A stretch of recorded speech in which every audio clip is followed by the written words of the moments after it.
नमस्कार दोस्तों, Sonu RBSC and CBSE classes में आपका स्वागत है।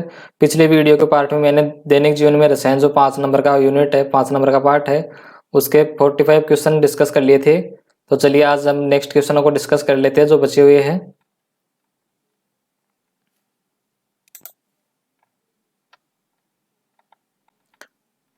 आप सभी को इन क्वेश्चंस का रिवीजन करते रहना है जब तक आपके एग्जाम नहीं लग जाए। पिछले वीडियो में मैंने आपको 45 क्वेश्चन तक आपको सॉल्व करवा दिए थे। अगर आपने उस वीडियो को पार्ट को नहीं देखा है तो आप जल्दी से उस वीडियो को देख लीजिए, उसके बाद ही इन आगे के क्वेश्चनों को देखना है। हमारी ये रिवीजन श्रृंखला चल रही है जिसके अंदर जो मोस्ट इंपॉर्टेंट क्वेश्चन है वो सॉल्व करवाए जा रहे हैं चैप्टर वाइज। तो हम 5 नंबर चैप्टर के क्वेश्चन मोस्ट इंपॉर्टेंट वो सॉल्व कर रहे हैं। देखते हैं नेक्स्ट क्वेश्चन 46 नंबर। केक जैसे खाद्य पदार्थों में बेकिंग सोडा मिलाने पर इसमें छिद्र क्यों पड़ जाते हैं?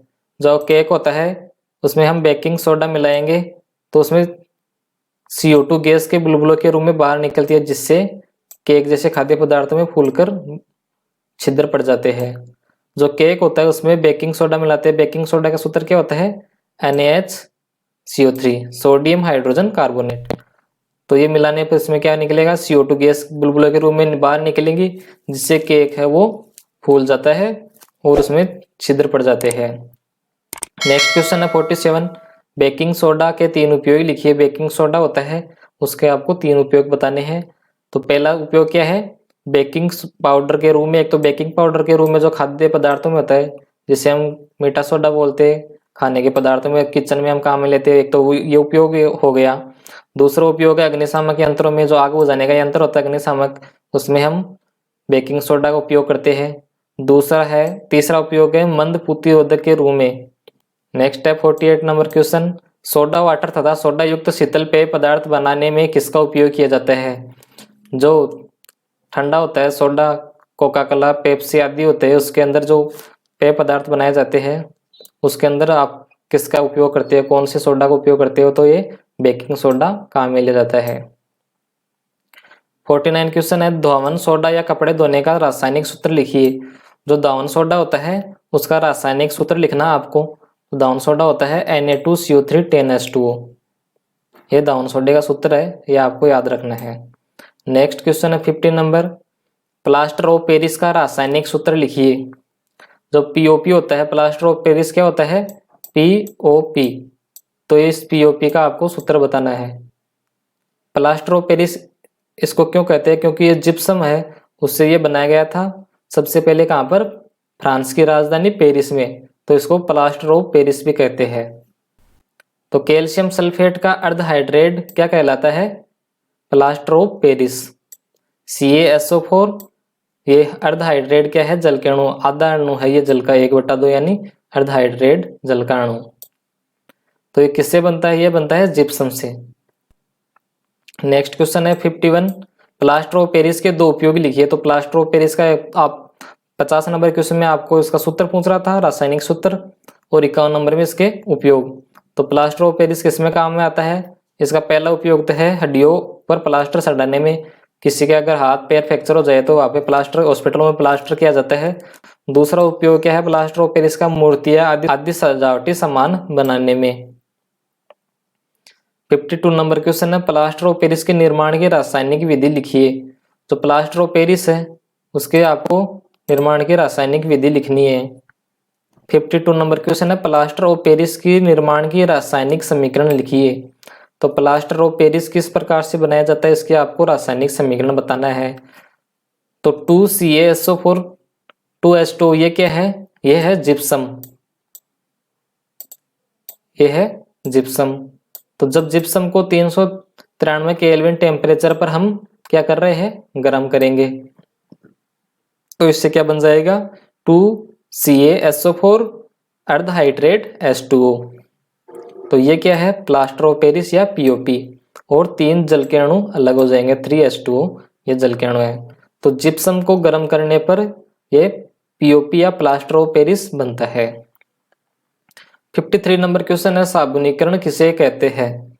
साबुनीकरण आपको बताना है किसे कहते हैं। तो साबुन दीर्घ श्रृंखला वाले कार्बन 12 से कार्बन 18 कार्बन परमाणु वाले वसा अम्लों जैसे कि स्टेरिक, पोमिटिक, ओलिक अम्लों के सोडियम अथवा पोटेशियम लवण होते हैं। यह वसीय अम्लों को NaOH तथा KOH के जलीय विलयन के साथ गर्म करके बनाए जाते हैं। तो ये क्रिया क्या कहलाती है? साबुनीकरण। जो साबुन के दीर्घ श्रृंखला वाले कार्बन परमाणु है वो वसा अम्लों जैसे कि ये स्टेरिक हो गया, पोमिटिक हो गया, ओलिक अम्लों को सोडियम और पोटेशियम लवण होते हैं। तो इन वसीय अम्लों को क्या होता है, जलीय विलयन के साथ हम गर्म करते हैं तब ये बनाए जाते हैं। तो ये क्रिया कौन सी क्रिया कहलाती है? साबुनीकरण। 54 नंबर क्वेश्चन है, साबुन एवं अपमार्जक में अंतर बताइए।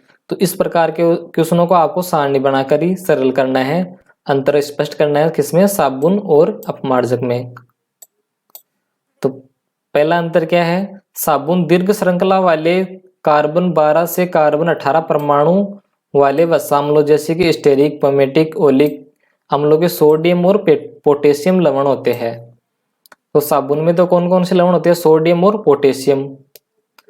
और अपमार्जक में क्या होता है? सोडियम एल्किल सल्फेट, ये सूत्र है सोडियम एल्किल सल्फेट का, तथा सोडियम एल्किल बेंजीन सल्फेट के सोडियम लवण होते हैं।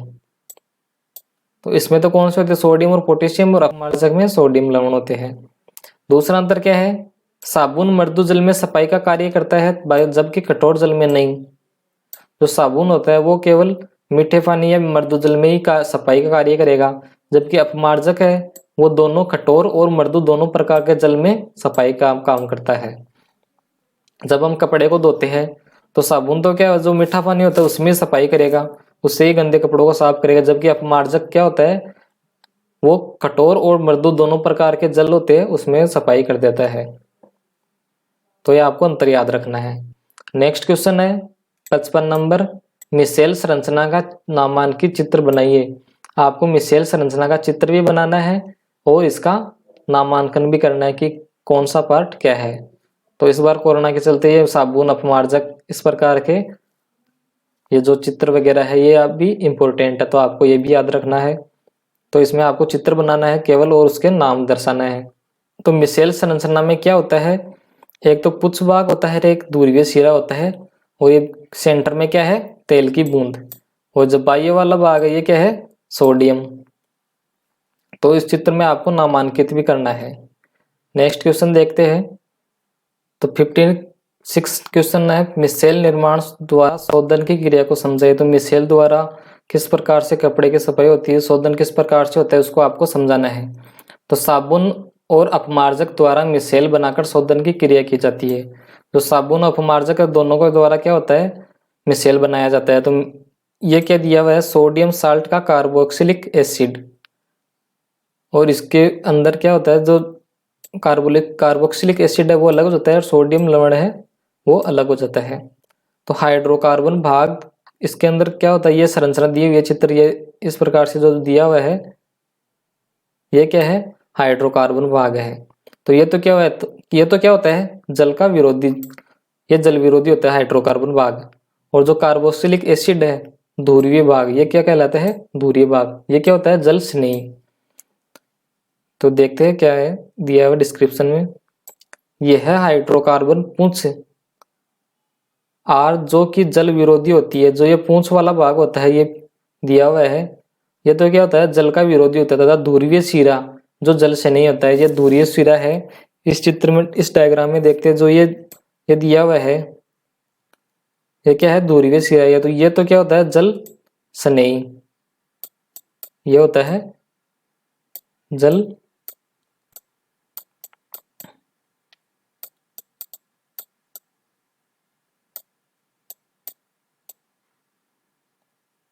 ये तो जल से नहीं होता है। इस प्रकार व्यवस्थित होता है कि हाइड्रोकार्बन भाग अंदर की ओर, जो अंदर की ओर ये जो भाग दिया हुआ है ये क्या है? हाइड्रोकार्बन भाग है।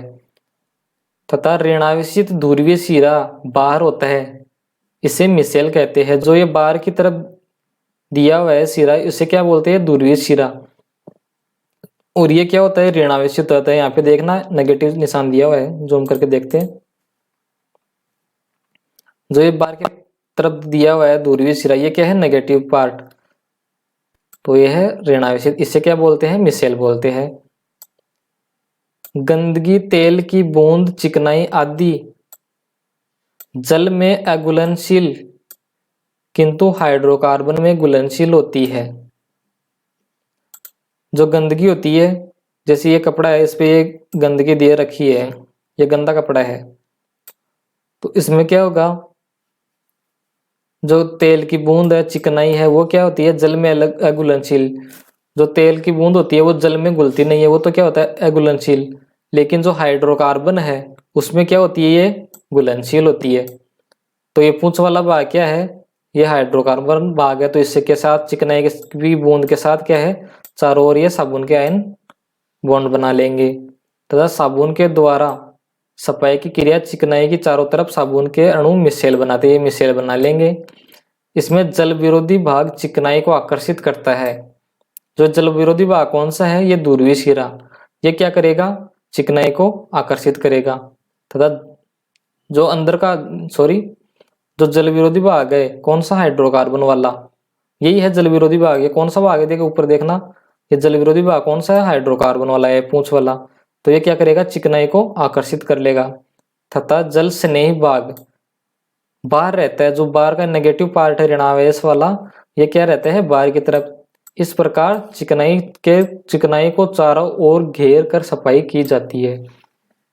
तो ये हाइड्रोकार्बन भाग है, वो क्या होता है? जल विरोधी, और चिकनाई को चारों ओर से ये घेर लेगा और कपड़े को साफ कर देगा। तो ये आपको मिसेल का प्रयोग आपको याद रखना है कि साबुन मिसेल निर्माण द्वारा शोधन किस प्रकार से किया जाता है। ये आपके बड़े नंबर वाले क्वेश्चन में आ सकता है। सभी मिसेल ऋणावेशित होने के कारण अवक्षेपित नहीं होते। इस प्रकार जब गंदे कपड़े पर साबुन लगाने के बाद पानी में डालकर निकाला जाता है तो गंदगी कपड़े से बाहर पानी में आ जाती है। सबसे पहले कपड़े को धोते हैं तब साबुन लगाते हैं, तो साबुन लगाने पर क्या होता है? चिकनाई वाला भाग क्या होता है? हाइड्रोकार्बन भाग के साथ मिसेल बना लेता है। जब गंदे कपड़े को हम क्या करते हैं? फिर साबुन लगाने के बाद क्या करते हैं? साफ पानी में निकालते हैं, तो ये गंदगी क्या होती है? उस पानी में बाहर आ जाती है और कपड़े साफ हो जाते हैं। नेक्स्ट क्वेश्चन है 57, क्रिस्टलन जल किसे कहते हैं? तो क्रिस्टलन जल के बारे में आपको बताना है कि किसे कहते हैं। इसका उत्तर है लवण के इकाई सूत्र में उपस्थित जल के अणुओं की निश्चित संख्या क्रिस्टलन जल कहलाती है। देखते हैं क्या है। उदाहरण से दिया हुआ है Na2CO3 10H2O। ये क्या है?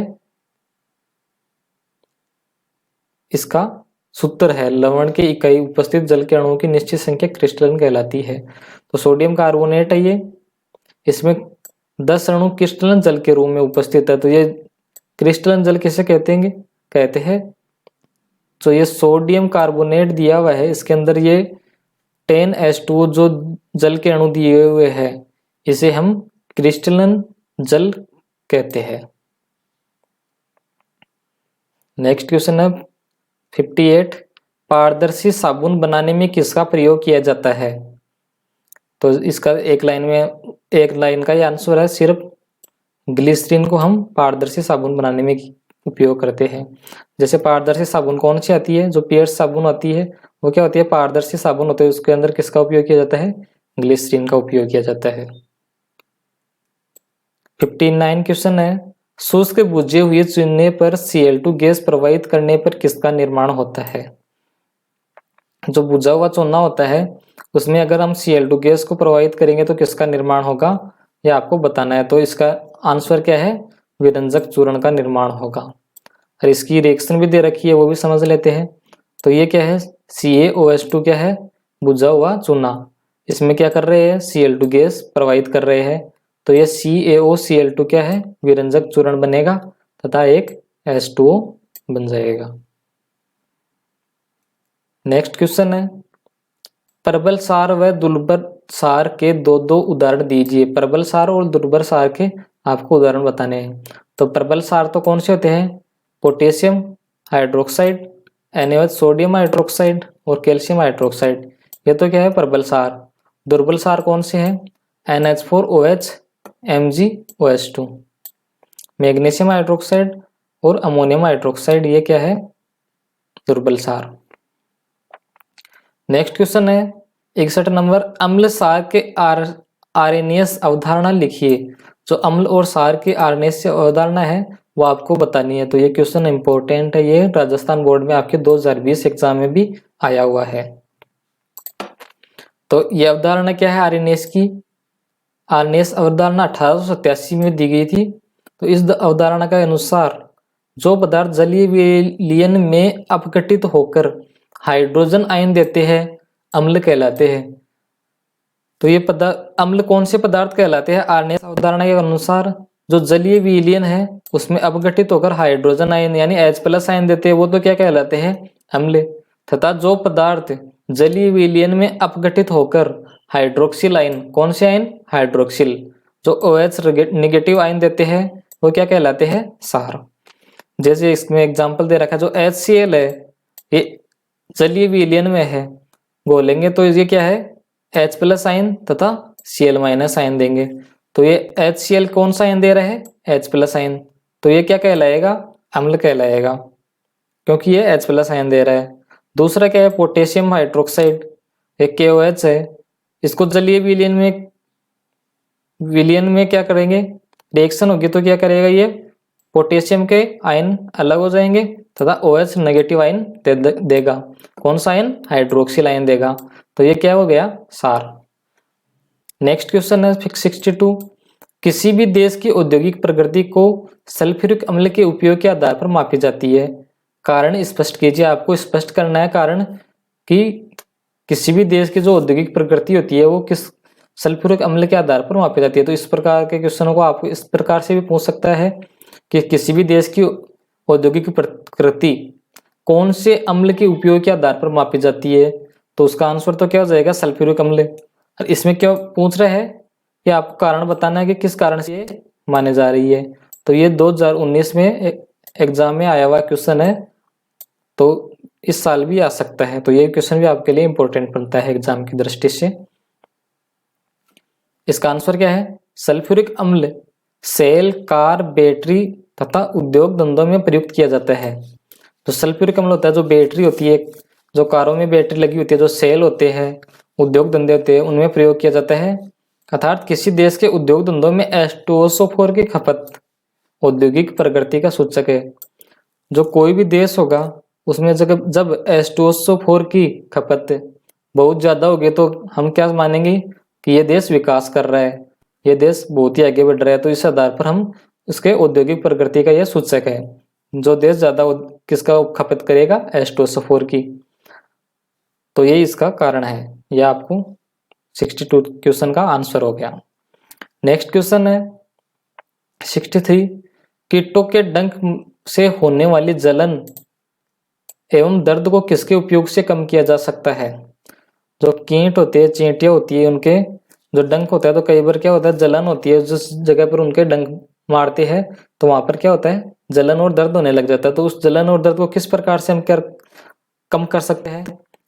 तो इसका आंसर है कीटों के डंक में फॉर्मिक अम्ल स्रावित होने के से जलन व दर्द होता है।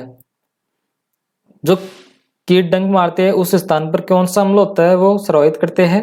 फॉर्मिक अम्ल। तो फॉर्मिक अम्ल के स्रावित होने के कारण उस स्थान पर जलन और दर्द होने लग जाती है। तो उस अम्ल को हम उदासीन करने के लिए क्या करेंगे? क्षारीय लवण का उपयोग करेंगे। तो क्षारीय लवण कौन सा है? NaHCO3 का उपयोग, सोडियम हाइड्रोजन कार्बोनेट का उपयोग करने पर अम्ल के प्रभाव को उदासीन कर देता है। तो ये इसको जो अम्ल है वो क्षार के कारण इसको प्रभाव उदासीन हो जाएगा और वहां पे जलन और दर्द हमारा कमजोर हो जाएगा। 64 क्वेश्चन है, अपमार्जक की क्षमता एवं गुणवत्ता बढ़ाने के लिए किसका उपयोग किया जाता है? तो इस क्वेश्चन का आंसर क्या है? अपमार्जक की क्षमता और गुणवत्ता बढ़ाने के लिए हम कार्बनिक फास्फेट, सोडियम पेरोक्सीब्यूरेट तथा कुछ प्रदीप्त यौगिक मिलाते हैं। तो ये इस चैप्टर्स के कुल टोटल 64 क्वेश्चन मैंने आपको एग्जाम्पल सहित आपको बता दिए हैं। तो आपको इस चैप्टर से आपके 9 नंबर पक्के हो जाएंगे अगर आप इस क्वेश्चन को रिवीजन करेंगे। ये इस चैप्टर के मोस्ट इम्पोर्टेंट क्वेश्चन है। इसमें आपको खंड ए और खंड ब 2 नंबर वाले और जो 6 नंबर वाले 2+2+2 वाले अंक भी आ सकता है। ये क्वेश्चन मैंने आपको सभी बता दिया, छोटे से लेकर के जो 6 नंबर वाले क्वेश्चन है उनको। तो ये चैप्टर आपको बहुत अच्छी तरीके से तैयार करना है। अगर आपने इस वीडियो के दोनों पार्ट नहीं देखा तो आप उन दोनों पार्टों को देख लेना। फर्स्ट पार्ट भी इम्पोर्टेंट है। फर्स्ट पार्ट में मैंने आपको 45 क्वेश्चन सोल्व कराए थे और सेकंड पार्ट में मैंने आपको 64 तक क्वेश्चन सोल्व करा दिए हैं। नेक्स्ट वीडियो में मैं इसी प्रकार से जो ज़्यादा अंक वाले चैप्टर है, जिसके अंक बार बहुत ज़्यादा है, वो सोल्व करवाऊंगा। तब तक के लिए धन्यवाद।